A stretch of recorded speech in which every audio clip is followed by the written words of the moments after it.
ছড়াবে ঝরাও, তবু ওড়াবো চেতনার লাল ঝান্ডা।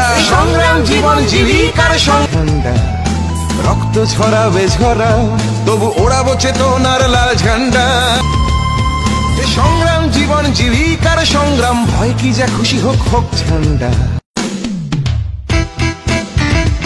নেবে না তবু ছাড়বো না লাল ঝান্ডা, রক্ত ঝরাবে ঝরাও, তবু ওড়াবো চেতনার লাল ঝান্ডা।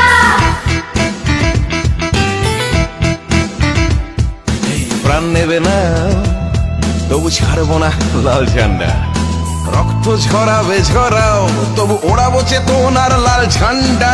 সংগ্রাম জীবন জীবিকার সংগ্রাম, ভয় কি যা খুশি হোক হোক করি না। সিপিআইএম কি রাজ্য সম্মেলনের পর থেকে আরও শক্তিশালী হচ্ছে? নমস্কার বন্ধুগণ, যতন খুলুমখা আমার ছোট্ট ইউটিউব চ্যানেল পলিটিক্স অফ ত্রিপুরায় আপনাদের সকলকে স্বাগতম এবং ধন্যবাদ জানাচ্ছি। বন্ধুরা, আমার ইউটিউব চ্যানেলকে আরও বড় করে তুলতে আপনাদের সহযোগিতা কামনা করছি। আমি আশাকাঙ্ক্ষী আপনারা এই চ্যানেলকে সাবস্ক্রাইব করে সহযোগিতার হাত বাড়িয়ে দেবেন। আরও গুরুত্বপূর্ণ তথ্য এবং বর্তমান রাজ্য রাজনীতির উপর উন্নত মানের ভিডিও তৈরি করে আপনাদের সামনে তুলে ধরার চেষ্টা করব এই চ্যানেলের মাধ্যমে। বন্ধুগণ, আপনারা সামাজিক মাধ্যমে বিভিন্ন পত্রপত্রিকায় হয়তো দেখেছেন গত 29শে জানুয়ারির বিশাল সমাবেশ। যেই সমাবেশ ত্রিপুরার সিপিআইএমের রাজ্য সম্মেলনকে কেন্দ্র করে আগরতলার ওরিয়েন্টাল চমুনিতে হয়েছিল।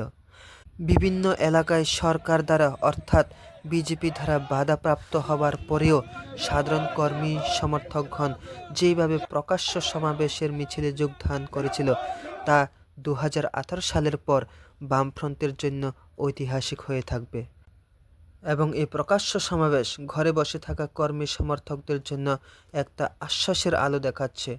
সেই প্রবীণ নেতা সমর্থকদের আবারও অনুপ্রাণিত করছে পার্টির বিভিন্ন কর্মসূচিতে যোগদান করার জন্য। তাই তো সিপিআইএমের রাজ্য সম্মেলনের পর থেকে সরকার পক্ষের বিশেষ করে বিজেপি তিপ্রামাথা দলের ভাঙ্গন শুরু হয়ে গেছে। রাজ্যের বিভিন্ন প্রান্তে কোথাও না কোথাও প্রত্যেক দিন কর্মী সাধারণ মানুষ লাল ঝান্ডাকে হাতে তুলে নিচ্ছে। যোগদানের কর্মসূচি কোথাও ছোট আবার কোথাও বড় আকারে হচ্ছে। আমি সামাজিক মাধ্যমের কিছু যোগদানের কিছু তথ্য আপনাদের সামনে তুলে ধরলাম। আপনারা হয়তো সামাজিক মাধ্যমে দেখেছেন এই মাসের শুরুর দিকে রস্যাবাড়িতে বিজেপি তীব্রমাথা ছাড়লেন 52 জন। রস্যাবাড়ির বোয়ালখালী বাজারে সিপিআইএমের বাজার সভায় বিজেপি ও মথা থেকে 52 জন নেতাকর্মী সিপিআইএমে যোগদান করে হাতে তুলে নিলেন লাল ঝান্ডা। কিছুদিন আগে 36 শান্তিবাজার বিধানসভার অন্তর্গত বীরচন্দ্রনগর অঞ্চলে নগেন্দ্র দেব বর্মাপাড়া থেকে 8 পরিবারের মোট 20 জন ভোটার বিজেপি ছেড়ে সিপিআইএমে যোগদান করেন। মানুষদের বিজেপি সম্মান দেয় না, অর্থাৎ বিজেপি মানুষের অসম্মান করে, এরকম একরাশ খুব উগরে দিয়ে লাল পতাকা হাতে তুলে নিলেন বিজেপির মহিলা মোর্চার সভানেত্রী সহ 25 জন ভোটার। এই ঘটনাটি ঘটেছে ত্রিপুরা রাজ্যের সোনামুড়ায়।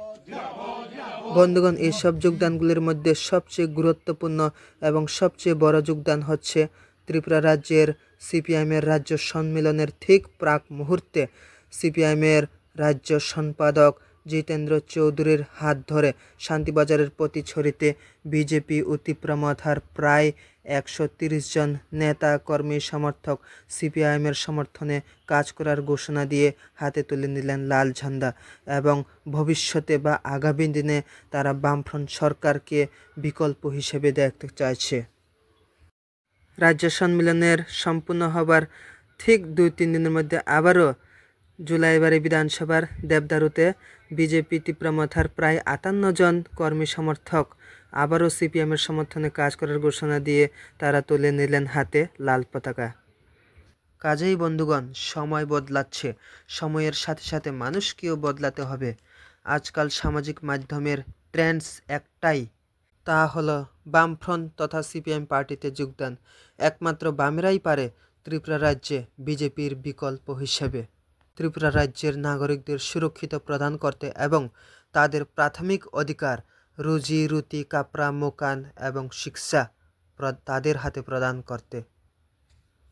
এটা আমার কথা নয় বন্ধুগণ, এটা সমাজের সচেতন নাগরিক এবং সচেতন রাজনীতিবিদদের কথা। ভিডিও ভালো লাগলে অবশ্যই একটা লাইক করবেন এবং আমার এই চ্যানেলকে সাবস্ক্রাইব করে রাখবেন বন্ধুগণ। জয় হিন্দ।